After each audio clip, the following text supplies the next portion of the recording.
having not really visited with you guys since Saturday night, I want to step back for just a second. There are probably 2 or 3 things that I would have done differently at the ending of that game that I want to take responsibility for. We had a pretty good idea that they'd get that ball to the point guard and he'd kind of take it coast to coast. And what I had called was a sort of we're going to just switch everything, kind of build a wall and switch everything. But that really wasn't good enough. And what I probably should have done was come to some zone pressure, like a little 2-2-1, see if I could get the ball out of his hands or make sure he saw more bodies so he wasn't able to get a full head of steam. I like the look that we got for Jalen late. It was clean. But I had a side OB and an under OB that probably could have gotten better looks. So I told the team, look, because everybody, when you lose, if you do, the best thing you do is just look inward and go, okay, what could I have done better?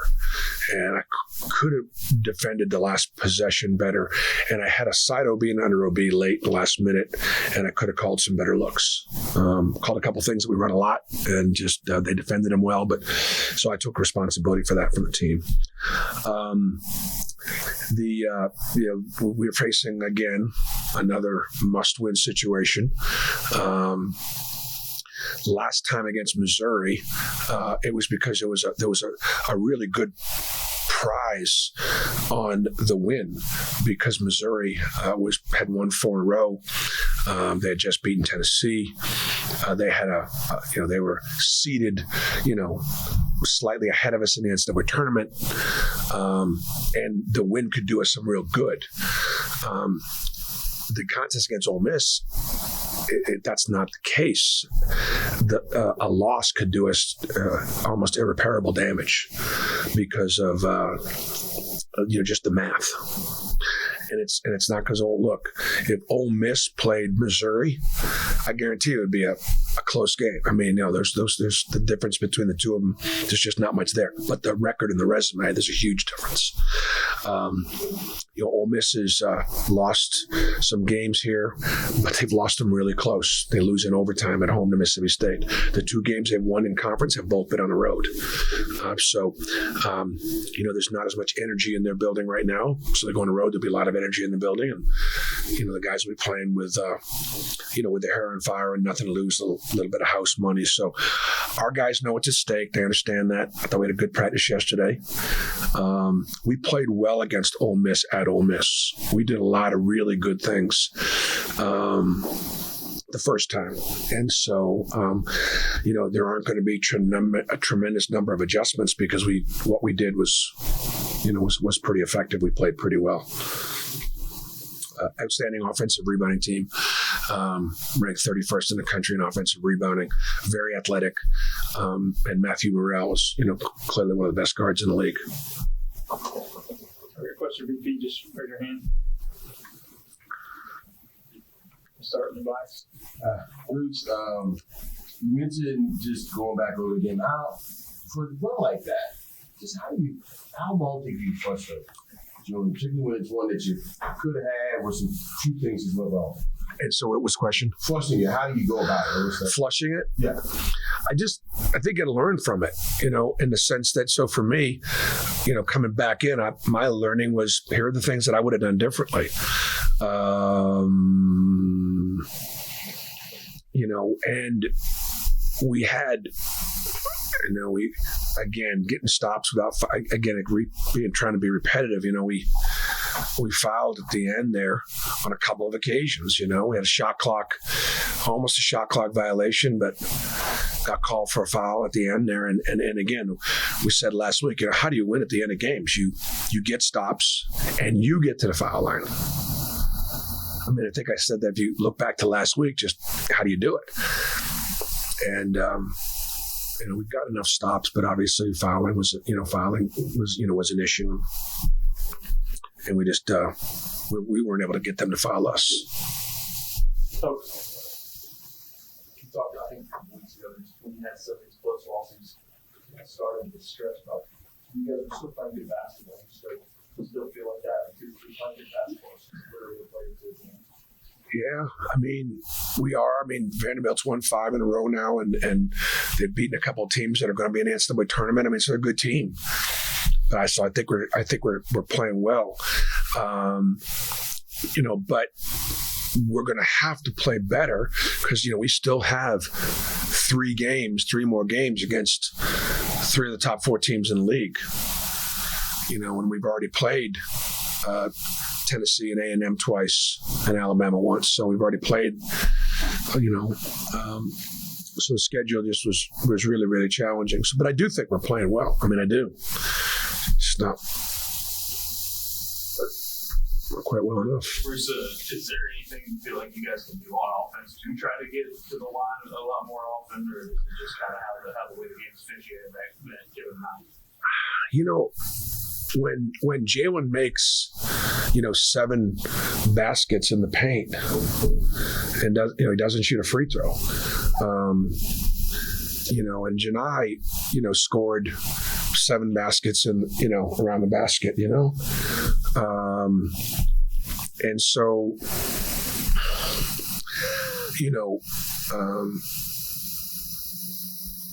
it's we just whether it's Wendell or KD or somebody taking it to contact, it's I don't know, it's if I knew how, I would be trying to get our guys to the foul line more. So it's my inability to make that happen. Coach, in a recent interview, Stephen said that guys have to play their game as if they have 1 foul and not 4, and trust the guys behind them to come in and do the job. With some of the games being called how they are, do you feel like you have the depth maybe to do that? And also, second part, Wendell Green, you guys won a game where he went 0 for 4 from the field, and then you lost a game where he went 2 for 14 from the field. How do you get him going to find that extra scoring? Yeah, well, 2 things. Well, I think what happened, at the end of West Virginia and end of A&M, was we were in real foul trouble. And so Stephen was referring to, hey, even if you got 4, you got to play like you have 1. And so that's true. And so sometimes foul trouble can be a factor in why you don't guard, and it shouldn't be. And so that was the point to be learned from. And then, you're going to go as certain guys go. We're going to go as Wendell goes. Wendell's one of our key players, and we're pretty hard to beat when he's really going. So whether it's 9 assists, no turnovers against Missouri, where you kind of feel like he's really going, distributing, but then against 2 for 14, we're not going to win. We're just not going to win many games, in that situation. So, I think in those situations, look, I trust Wendell, okay, and then if in a particular night, and not just specific to Wendell, but let's just say any of your best players, if the opponent, whether through personnel or scheme, are doing a great job taking you away, and you've got to find a way to get it to somebody else. So whether it was getting it to Jalen and Janai, which we did a lot,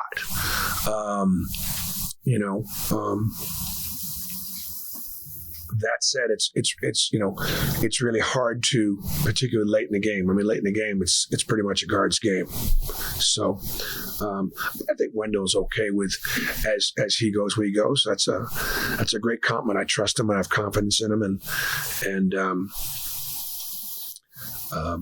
but we're working on some things to put him in some better positions where he's maybe not getting double teamed quite as much.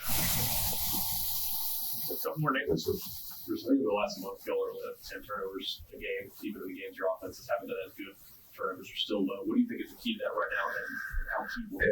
Such a great, so key. It's the reason why we've been able to be in all these games, and like we talked about before, being in all these games has kept us in position.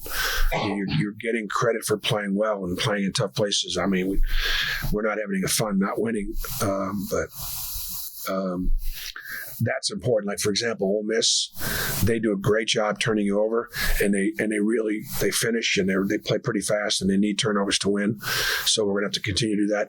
What I attribute to it is just the guys valuing the possession more. For example, KD, has been more measured in how his aggressive he's been. He's turned it over a lot less this year.